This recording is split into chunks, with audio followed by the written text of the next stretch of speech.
Hello, everybody. This is Josh. And I'm James. And I'm Michael, aka Farewell34. Yes, so today, oh my god, today. So, this episode of Flicks and Chill, we have three interesting topics today. We have Sausage Party, that's our first topic. Then Ghostbusters is our second topic. And then Man of Steel 2 is our third topic. So, there will be timestamps, just like in the last video, there will be timestamps on the screen. So you can kind of navigate your way on each one. If you want to know more in depth what we're talking about our kind of thoughts on Sausage Party for the first topic. For Ghostbusters, we're talking about the reported, the loss of, revenue it's going to cost Sony, I guess, amongst other things. And then the third one is we're kind of talking our directors that we would like to see for Man of Steel 2. Well, I'm kind of like stumbling on my words. That's just how much Sausage Party shocked me. So, getting into Sausage Party, James, I know you said you saw it. Michael, I have unfortunately not had the chance to see it. I think I'll be seeing it on Tuesday with my buddy. I may or may not be mangled while I'm watching it, but all right. So we should try to avoid spoilers, shouldn't we?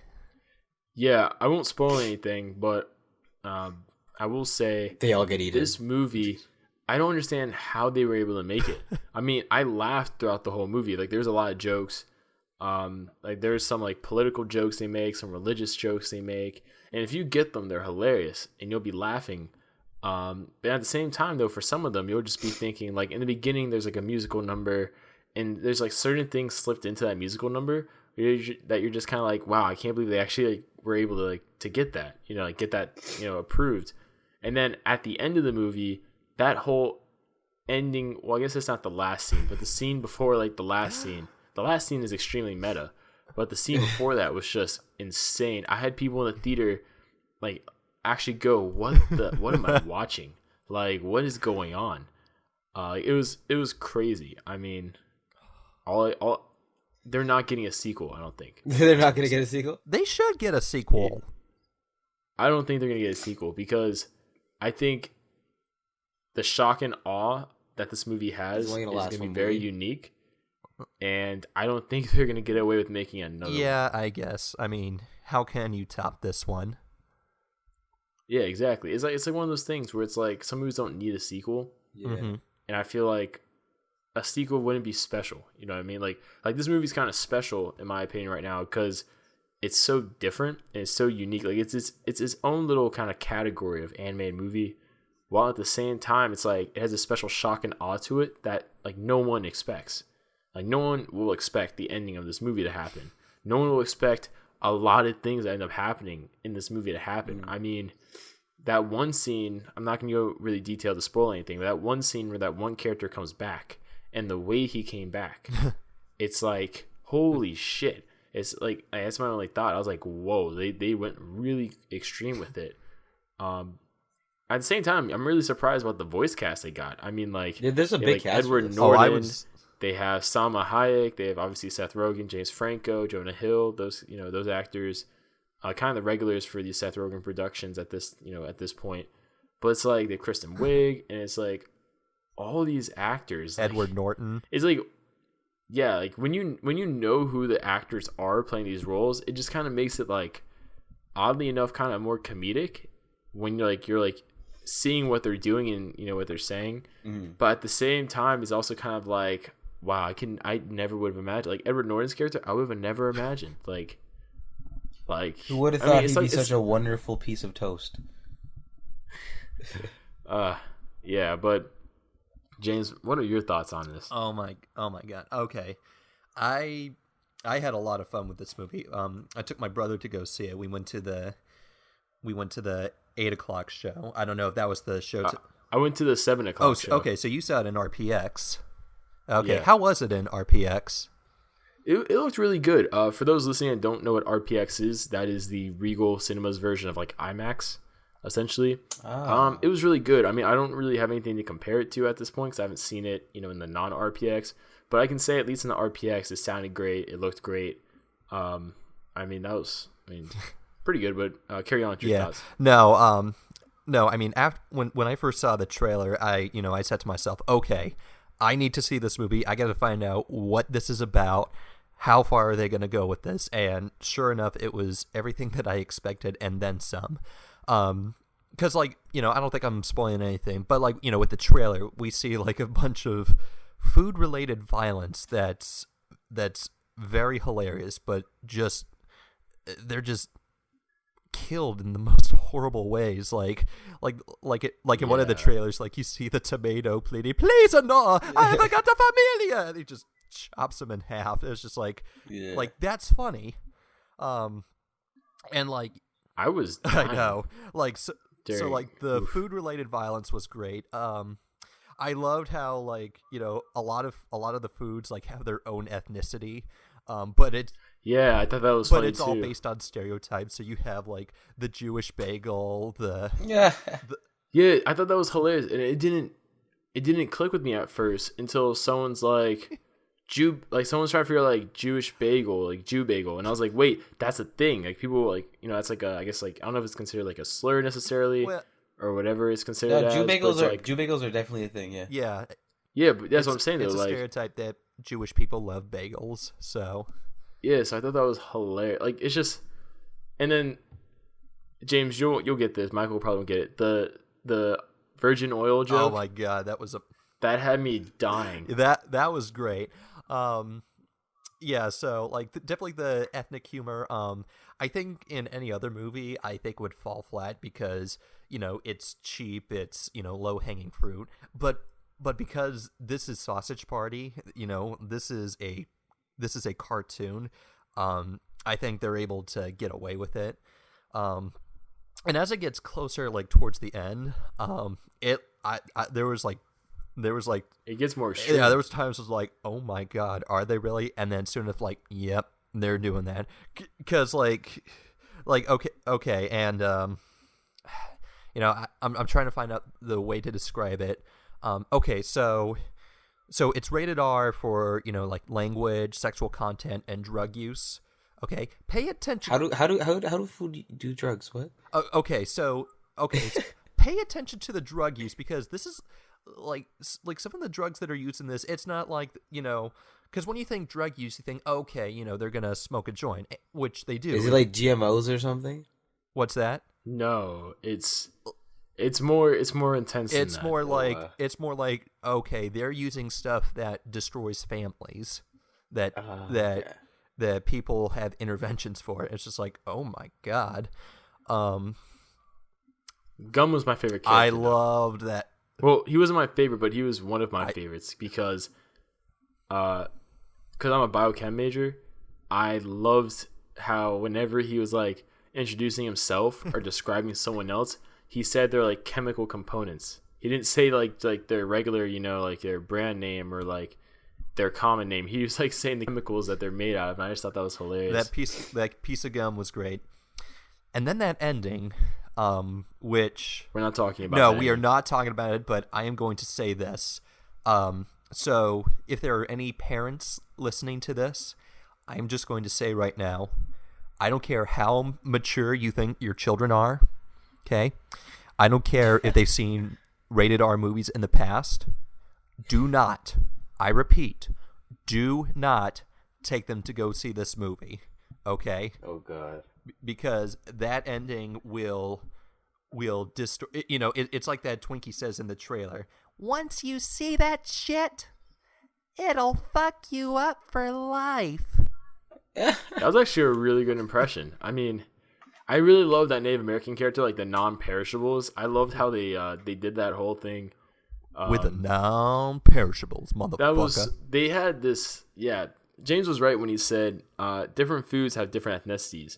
And they go, like, the most kind of stereotypical version of those ethnicities, of those races. How about that? Of those cultures. How about that? I don't know why I can't pronounce that word right now. Well, no, you know what it's. Oof. You know what? It's heavy. You know what it reminds me of? Have any of you ever heard of the movie Food Fight? Yes. Okay. I've heard of it. I haven't really seen it enough to remember it. Okay, so Food Fight kind of sort of has this sort of same premise of, like, food coming to life in a supermarket. And there's a lot of food items that are based on ethnic stereotypes. The problem with that movie is that it's not funny. It's painful to watch. Like, if you ever, like, watch, like, clips of it or, like, reviews of it, you'll understand why. So like I was watching Sausage Party, I'm thinking to myself, okay, it seems like Seth Rogen and his team, they thought, okay, food fight. We can make this movie, but we can make it much better. Funny. Yes, exactly. Yeah. And boy, did it. That's why it works. If this was like a serious movie, it would have not worked. No, by any means. No, you're right. I think the thing that I'm looking forward to is trying to tell parents to say no, don't take your kids to this. Yes, it's animated, but it is not for children. Which is what I hope I don't hope. I think this is what they're kind of hoping for. Yeah. Like that some parents would take their kids just for like I said before, there's a lot of huge shock and awe moments. Yeah, and in this movie. And it is offensive. So if you are easily offended, don't go to see Sausage Party. Don't go to this movie if you can get offended easily. Don't just do yourself a favor. Don't go to see this movie. So would you put this movie up in your tops of the year? I wouldn't necessarily say that. I don't know. This is a it's a guilty pleasure kind of movie. It's not a movie that you would put it's not gonna win an Oscar. Yeah, no. It's not gonna win a Golden Globe. It won't be nominated for a Razzie either. Yeah, no. But it's kind of just like a solid film. It's like a solid guilty pleasure kind of movie. It's one of those solid summer movies that you go in, you kick back, you have a lot of fun, and that's pretty much it. But it's done well. Watching this movie either intoxicated or otherwise altered mind altered. Jeez, I can't even talk today. It's probably one of those movies, eh? Watching it's one of those kind of movies. Like you're gonna watch it first sober, and then if you ever show your buddies it or anything like that, you're probably gonna be drunk. Like you'll have a few drinks with it. You're probably gonna rip a bong or something. Kids, remember, because it's a Seth Rogen movie, so that's kind of like the audience they kind of go for. Even if they don't go for it directly, they kind of low key indirectly go for that audience. I think a lot of people know at this point. I think maybe like if I were to make a top 10 list, maybe I'd put it in like an honorable mention. Okay. Yeah, like I'd put an honorable mention just because I couldn't rank it because there's nothing to really judge about the movie. I mean, like they said it was supposed to be like a twisted kind of Pixar movie, like where it's like the Pixar movies have like a overall theme and a message about them. Mm-hmm. And I guess technically Sausage Fest does have one too. I don't think a lot of people, once they know about it, will probably like it though, because it's pretty much, it's kind of, you can interpret it, and one way is giving a middle finger to like religion and stuff. You can interpret it different ways, but it's like I see what they were going for, but I'm happy they weren't too on the nose about it. Yeah. Because I feel like if they were, it would have really taken away some of the enjoyment about the movie. Right, yeah. Even though I will credit them, the antagonist of this movie, I'm not going to spoil it because it's a surprise, I guess, technically. But he is not in any promotional material I saw. I saw him like in a couple like promotional clips, but they didn't show him on TV. This was stuff that like you'd look on YouTube for. Yeah, see, like I'm talking about like the trailers and stuff like they show on TV and like that you'd see before like a movie. Like I didn't watch any internet clips or anything like that because I wasn't that into this movie. But yeah, I was really surprised by who the antagonist was. I was thinking the whole time this was like an escape movie, like they're trying to escape from the kitchen or something. Yeah. Kind of like Toy Story. I was like kind of expecting it to be like Toy Story. Oh, I'm happy they didn't do that. Toy Story. Yeah, I'm happy they didn't do that kind of like it's just a simple like escape plot kind of things. I feel like that's been done before with these kind of movies where like an inanimate object comes to life, stuff like that. So I'm happy they didn't do that, but at the same time, they went so extreme by the end of this movie with like the stuff they did. I'm just like, wow. That's why I'm saying this won't get a sequel because it's like the stuff they do, you can't really repeat. You can't really build off of it necessarily. Yeah. So as someone who hasn't seen the film, what did you say, James? I was about to say, I wonder if this movie will make people like start going on diets, like they'll start fasting because they'll feel so guilty. Oh, I doubt it, but I'm sure like, I mean, there's a lot of questions to be asked, like, oh, when do they come to life? Like, I heard one person, I went to Chipotle after I saw this, and someone's like, man, it's gonna be weird, and I was like, well, hold on, is a burrito gonna be one like in the vein of this movie?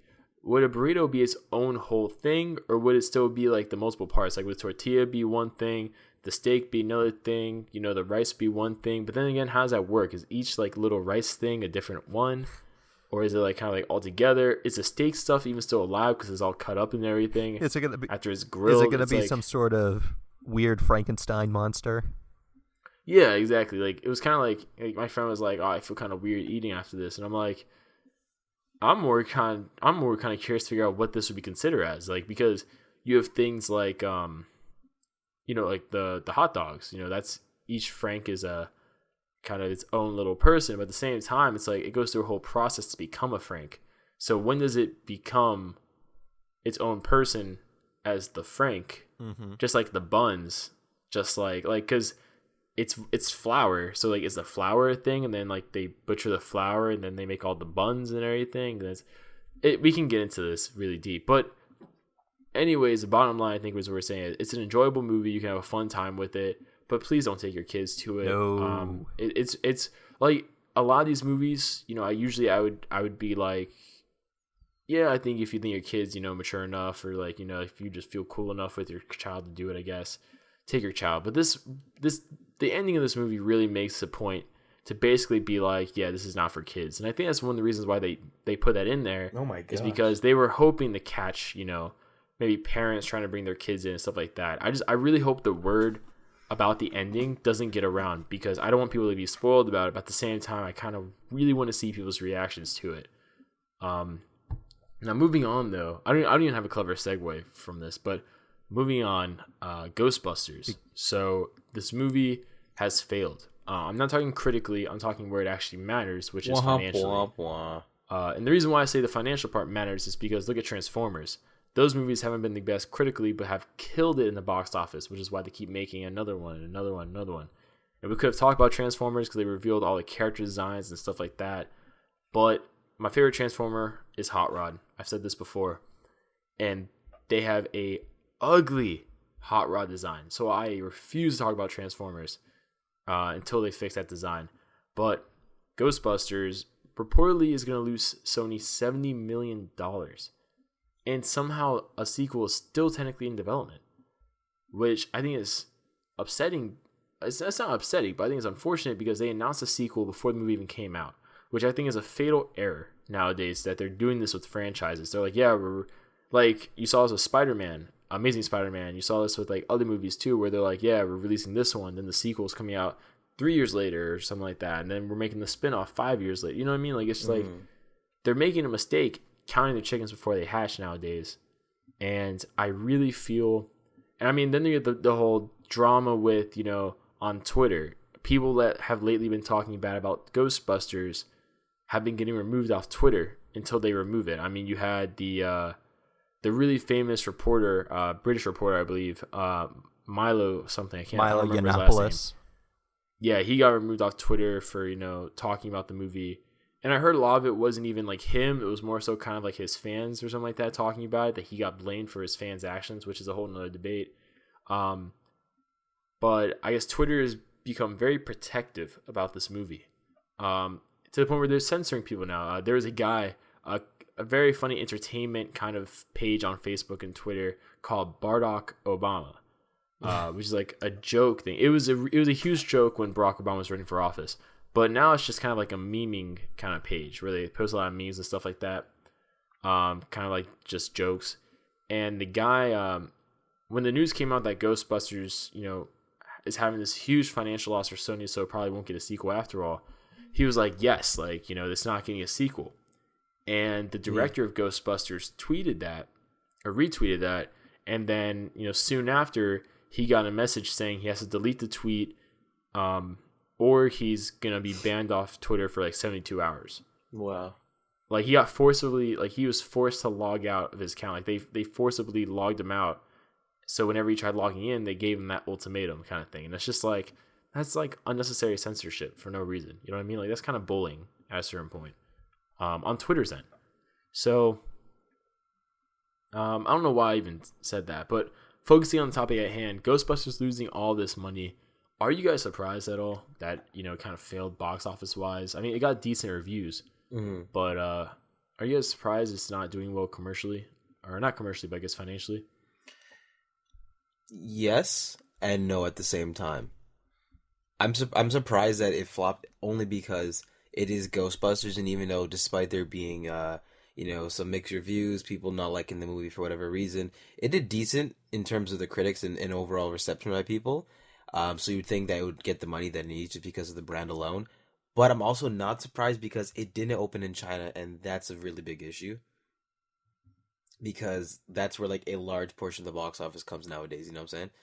Yeah. So that's one reason I'm like, okay, that's why it's not going to make a good amount of money. But even then, still, I thought it would make a decent amount, but I'm just so pretty shocked that it didn't. How about you guys, James? I mean, it is kind of unfortunate.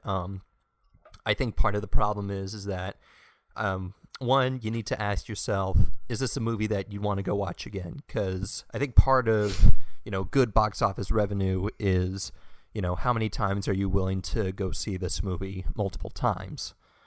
So I think that's one thing. I think the other thing is that, I think it was probably just timing, because this movie came out, mid-July, I want to say?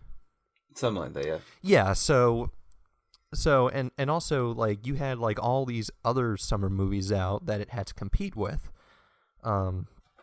So it couldn't hold the monopoly on that. And obviously, like, I remember when Suicide Squad came out, that obviously, took a lot of the business. I'm hoping maybe that, Sony will try to figure a way to, reorganize themselves and, maybe in the future, maybe get the Ghostbusters 2 sequel out. But me personally, like, I went to go see the movie and, I thought it was just okay. I mean, there were some parts of it that I liked, but there were other moments where, I'm watching the movie and, people around me, they're laughing really hard and I'm asking myself, why aren't I laughing? I should be laughing at this stuff, but I'm not. No, exactly. I felt the same exact way. I'm not. I mean, there was a lot of stuff that was just painful, like the cameos, the product placement. I don't know. It was. But at the same time, there were elements just like, okay, this is actually pretty funny. Like, I don't know, what's going wrong or whatnot. But yeah. I'm not sure like what the solution is going to be. Because Sony is a pretty big company. So they can afford to, have these sort of failures and sort of pick back up. It's not like this is going to be the end of the, Sony film industry. It's going to keep churning out movies. But as, for the sequel, it's hard to say, is it going to happen? But maybe a better question is, do we necessarily want it? Is the demand high enough that we want a sequel? No. Is there even any material like really to go with? Like, if had they made it in the same universe as the original, they could easily go about this. Like, what, maybe the first one didn't work the best. We tried doing a standalone thing, but maybe we could bring back the old cast along with this new cast for an epic sequel. Like, I think that would bring back some of the doubters from the first movie. Right. Yeah, I mean, I think they hinted at Gozer. I want to say. They hinted at Zool. No, yeah, Zool. That was who was. Sorry. They hinted at Zool at the end of the, at this one, Ghostbusters 2016. But honestly, I'm kind of happy he's not getting a sequel. I mean, only reason why is because the one thing I didn't like about this movie is how unregrettably obnoxious it almost was at times about how much it didn't acknowledge this movie and how obnoxious they were at times about attacking everybody that didn't like the movie. Yeah. Because, I mean, I wasn't a fan of, and I mean, I'm not I don't care about the race of the actors, the gender of the actors. I just didn't think this movie needed to be remade. And I said I was fine with it being remade if it was supposed to be some sort of spiritual successor to the Ghostbusters franchise, in the vein that 21 Jump Street was a spiritual successor to that franchise. Mm-hmm. You know what I mean? Like, if they acknowledged what came before, but then at the same time did their own thing in rebooting it, that would have been fine, because you're acknowledging what came before. You're not trying to replace it. I mean, my biggest problem with this movie was it basically tried replacing the classic Ghostbusters. And I don't mean like they were just making new Ghostbusters. I mean, they were like rehashing the same plot, trying to rehash the same villain, like that whole like thing. So that was my big problem with it. I just felt like it was disrespectful to the fan base. Cause I've always been, someone who's like, I think you can do your own thing, all that stuff, be creative. That's important when making a new movie, a new franchise, rebooting, all that stuff. But you should, at the end of the day, be faithful to what you're, using. Be faithful to that IP, which is, a big problem I had with Batman v Superman at times. When Batman used a gun in that flashback, I was like, okay, that's not okay, because even though Batman has killed sometimes in comics, at least the modern day Batman is highly against guns. Even the versions of him that are extremely violent, like Dark Knight Returns Batman, still gave a lecture at a point in that comic where he said guns were the weapon of the enemy, we don't use it. So I mean, like that, a lot of people were like, oh, that's not a big deal, but I was like, to me, that's you're kind of you're not respecting your IP, your source IP. This movie already kind of gave my mini rant about the Ghostbusters IP. There's another kind of IP. What other reboot did they make recently? They did a reboot of something recently, and they really took a huge dump on their source material, and people were mad about it. What was it? It wasn't Star Wars. Oh no, it was Star Trek Into Darkness. Oh yeah. A lot of people it got good critical reviews overall. But a lot of the fans were upset about that movie because of the fact that, and it basically did to the Wrath of Khan, you could say, arguably, even though the movie itself overall was better than the Ghostbusters 2016 was. But you could say what Ghostbusters 2016 kind of did to the classic Ghostbusters, Into Darkness did to Wrath of Khan. The only difference was that made Into Darkness more forgivable was the fact that it's in an alternate timeline, the Kelvin timeline, but at the same time they acknowledge what came before. Like there was literally a scene where the alternate universe, the younger Spock, talked to the older Spock about Khan and stuff like that. And they had that exchange, and like that was just so like that made it so much better, because this movie had a lot of similarities to Wrath of Khan. Right, and it didn't like totally start like ripping off until like the last 15 minutes with the once Khan was revealed, then it got very Wrath of Khanish. But like my basic point is, like, when they're gonna do stuff like that, which is basically remake a previous project, they should at least have respect for that that product, that property that they're remaking. And I feel like for certain projects, you don't have to acknowledge what came before necessarily, if it's like to a certain degree of age. I mean, example, if you're rebooting Spider-Man or like you're rebooting Batman, you don't really have to acknowledge what came before, obviously. Or if you're like rebooting James Bond, you don't have to really acknowledge what came before.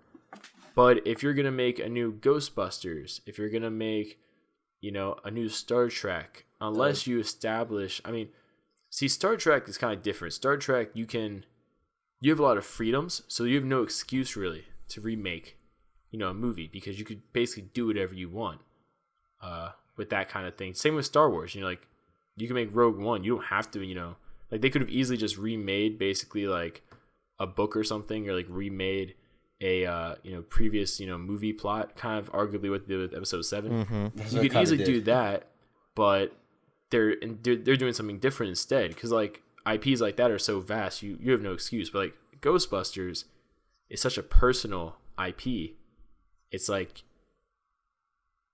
you can't really just remake it. You know what I mean?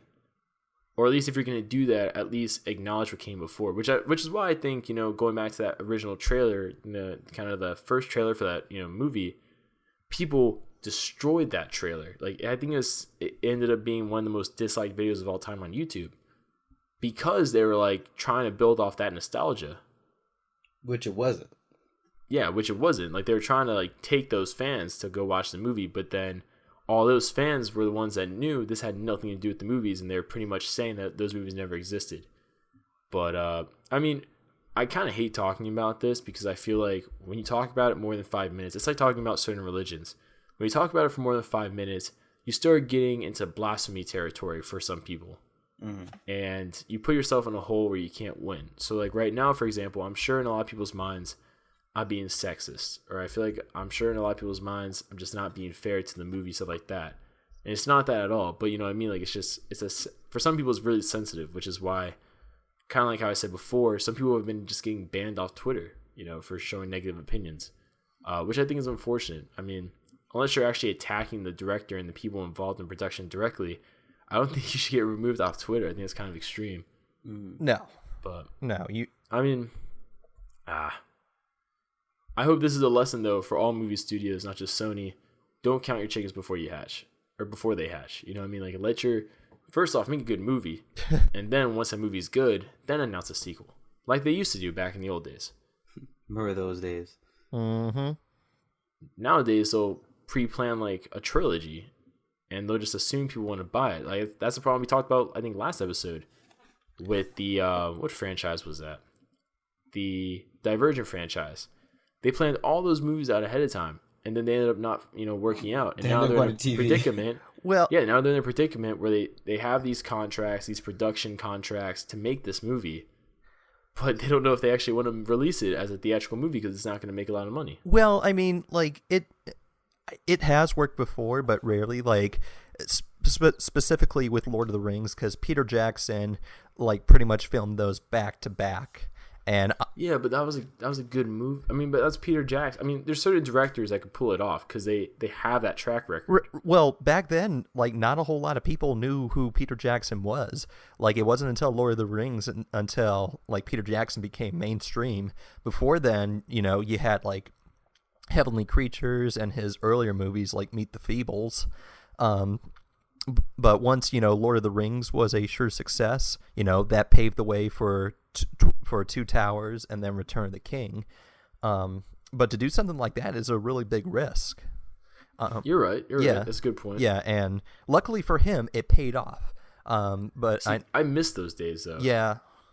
No. When they used to do like novel adaptations or adaptations, but they were so good back in the day. Like the Harry Potter movies are actually good movies. Yes. And then like obviously Lord of the Rings are good movies. Mm-hmm.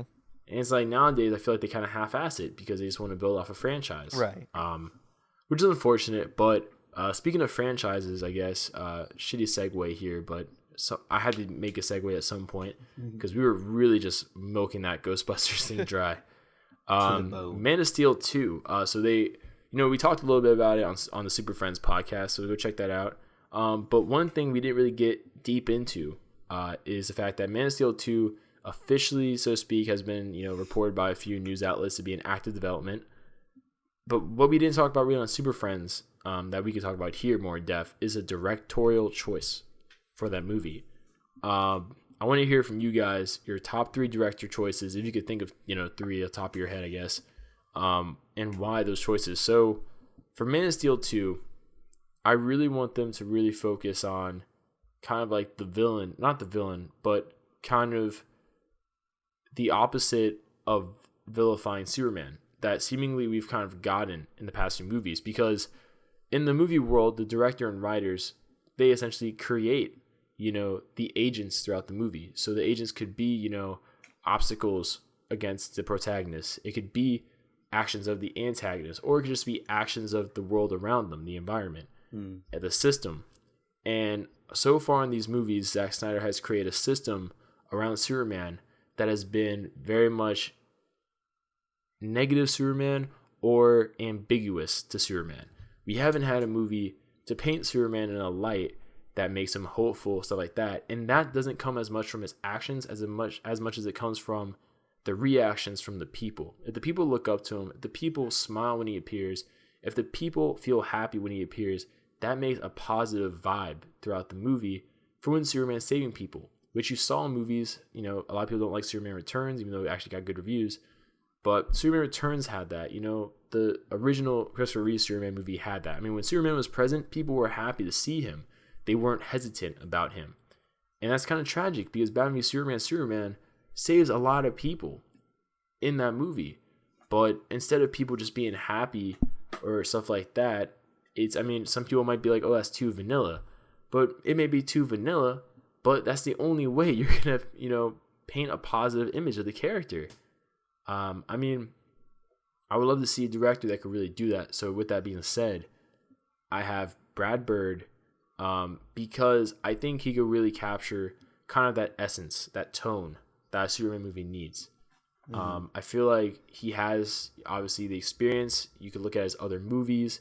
I think The Incredibles is a perfect resume builder for a Man of Steel 2 movie. Reason why is because that movie deals a lot with the mistrust of heroes that the people have. And by the end of The Incredibles, people kind of give the heroes a chance again.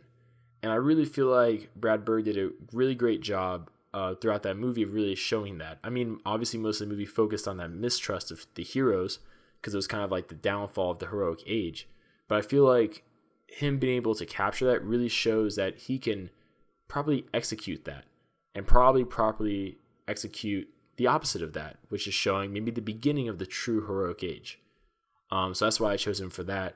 My second choice is Matthew Vaughn, just because from his work adapting comic book properties already like Kingsman and Kick-Ass, I feel like he'd get good story elements right. He made some changes to Kick-Ass that I really liked that differed from the comic book. One of them, for example, being Dave gets the girl. In the comic, he doesn't get the girl. He doesn't get Lindsay Forsaker. That doesn't happen. So like once he does the twist where he's like, I'm not really gay, she doesn't get with him. That doesn't happen. But I feel like it kind of worked better the way they played off in the movie. I mean, Kick-Ass 2, I didn't like how they just totally trashed that the way they did.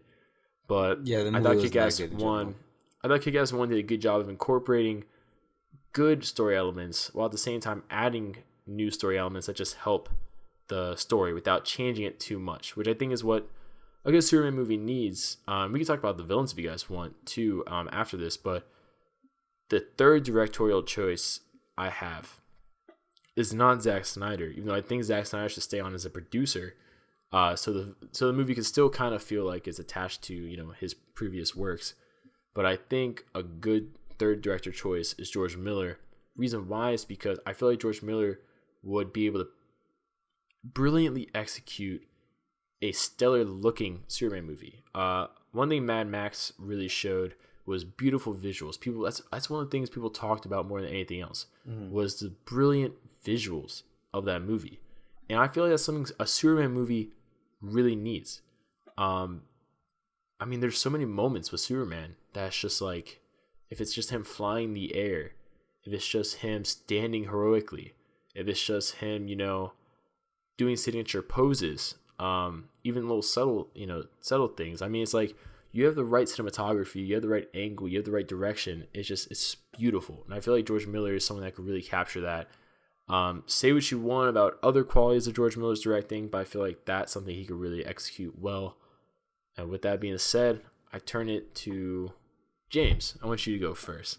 I was going to go Michael, but then I was like, nah, let's go James first on this one. See what he says. My first choice would be Wes Anderson. No, I'm kidding. No. Yeah.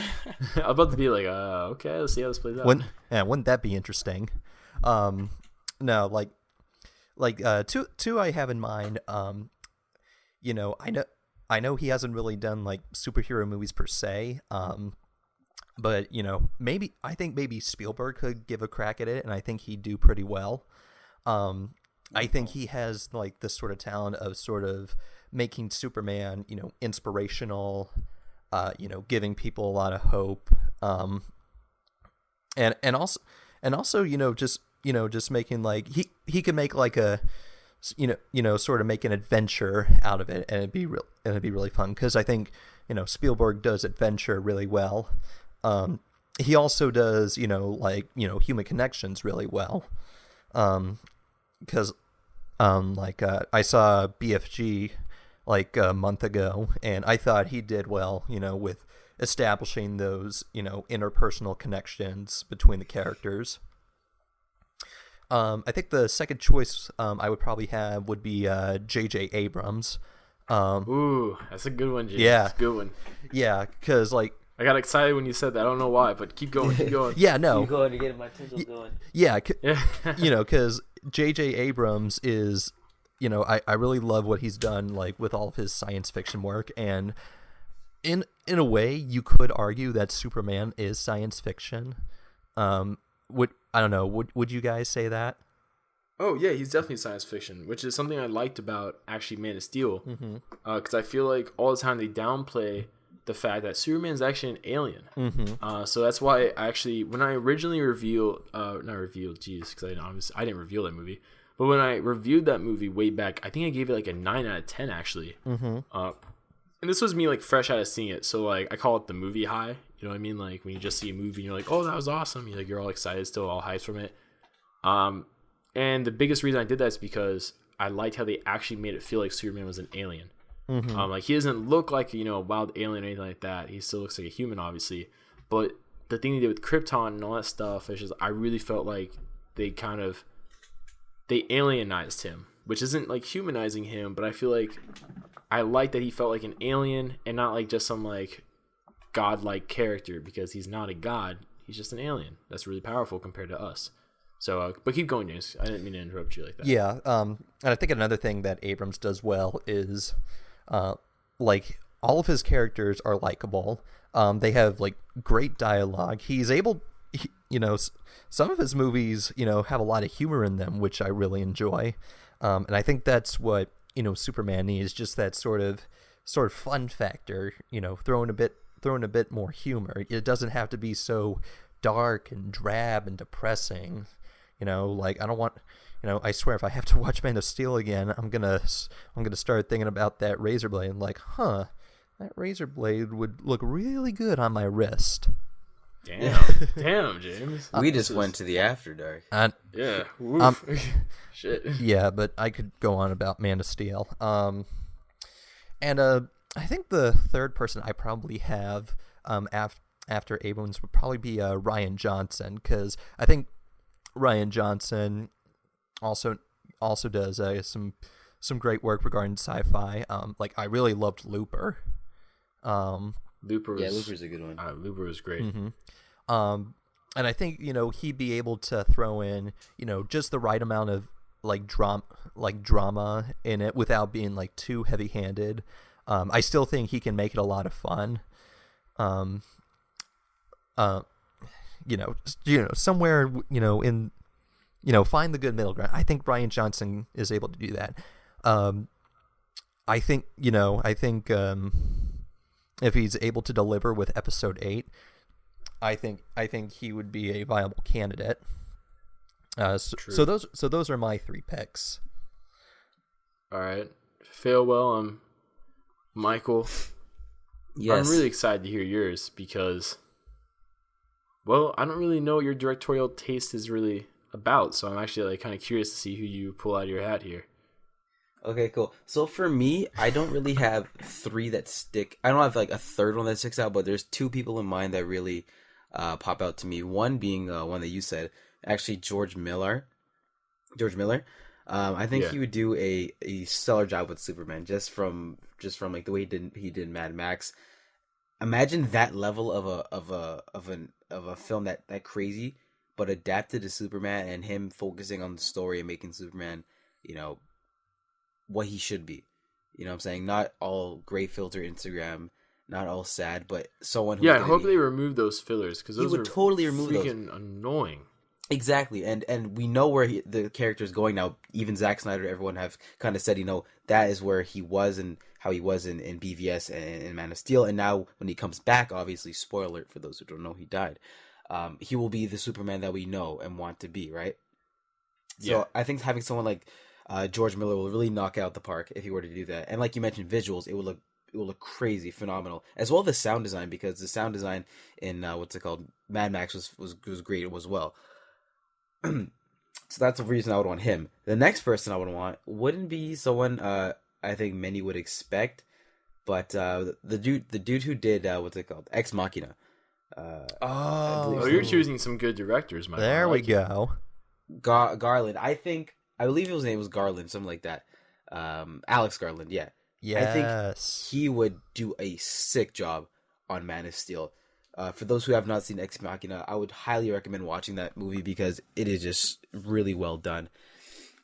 If he were to handle Man of Steel, although that film is kind of really like focuses on a small group of characters, I feel like he would focus so well on the characterization of Superman and just, it would be stellar. Like I'm just trying to like picture it. I mean, I never saw Ex Machina, so I can't say personally, but like I heard amazing things all around about the movie, so I can only assume it was directed by a very capable director. Oh, very very capable, and I think in the hands with someone like Superman, I think Garland would knock it out the park. True. Was that your third director or second? That was my second, and my third would be this is a little vague. Anybody who's not Zack Snyder. Ooh, there we go. Okay. But yeah, I mean, I guess we can all agree. I mean, the only reason I really don't want Zack Snyder is because, and I mean, feel free either one of you guys to interject here. But Don't say anything I really about Zack. I really don't want Zack Snyder because I feel like he means well, but he just doesn't interpret the character well, and I feel like that's a big major flaw just on the surface. I mean, he goes for, and I mean, it's kind of crazy when to justify this movie, Batman v Superman, Man of Steel to a lot of people, you have to, like you could look this up online. There's huge threads just going to the religious, symbolisms and allegories throughout both movies and all that stuff, and how deep it is and all that stuff. And people are like, the movie's just too smart for people. That's good and all, but it doesn't mean shit if the movie on the surface level isn't shit. Because when you have all those religious, allusions and stuff like that, think about it as a pyramid, right? That's at the top of the pyramid. That's the cherry on top, the whipped cream on top, that really kind of fluffs the movie, and it makes the movie more than it just a simple movie. You know what I mean? But that doesn't mean anything if your base of the movie isn't strong. Right. So if you can't even appreciate the movie on a surface level, how are you supposed to appreciate the movie on a deeper level? Mm-hmm. It's not about the movie being too smart for people. It's about the movie just not being fundamentally good, which is unfortunate, and that's why I think Zack Snyder shouldn't direct these movies. I also think Zack Snyder doesn't have a proper concept of really pacing in his films, and I mean that because certain scenes don't need to be in his movies that he has in there, but at the same time, he films way too many scenes. He does. And it throws off the pacing because he makes movies that are made to be like 3-4 hours long at times. And he has to know that for a theatrical release, it'll get cut down, which is why a lot of his movies keep having, deluxe editions, extended cuts, director's cuts, and that's not okay. Mm-hmm. It's not okay when you walk out of a movie unsatisfied and your only kind of resolution from it is, well, I'll wait to see what they do in the extended version. That should never be your immediate response. It's like buying a video game nowadays knowing you're going to have to buy the DLC for it. That is not something you should just be okay with. You should want the finished product now, and then any add-ons come later, which used to be called special features back in the day. Now it's like they intentionally butcher the movie at times just so they can do these extended cuts. And I think it's a crime, honestly. They're becoming the EA of the movie universe. EA Sports. It's about the DLC. And we can talk about Zack Snyder, and we can bitch about Zack Snyder all night. Let's bitch about David Goyer. He's a real one we should be bitching about. Because I don't want to make this like a shit show, so to speak. That's not really appropriate. So to wrap it up, I guess on the most lightest note, positive note possible, I think Sausage Party, go watch it. Was amazing. Unless you're not old enough, obviously. I mean, this is one of those movies where like the R rating really should be enforced. Parents, please actually keep that in mind. Ghostbusters, some people are surprised it failed as much as it did financially. Others are not. I'm just relieved that I really hope this serves as a message for movie studios. Make sure you make a good product before you announce a sequel. And then, last but not least, Man of Steel 2 director, basically anyone but Zack Snyder, it seems, is what we want. But it seems like a lot of us want a visionary director, like Zack Snyder is classified as, but a visionary director that can also execute properly. And also, it seems like we want a more upbeat movie overall, everyone kind of wants to. You should never leave a Superman movie depressed. I think that's something that's just common sense, Superman isn't depressing, so why would you want to go to this movie and leave depressed? But with that being said, this has been Flicks and Chill. Thanks for chilling with us today.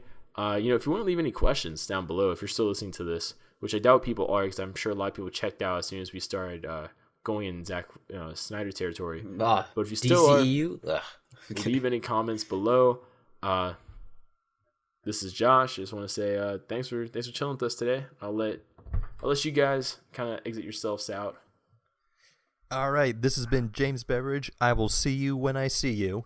Hopefully soon. This is Phil34, aka Michael. I said that backwards. And we'll see you and chill with you next time. All right.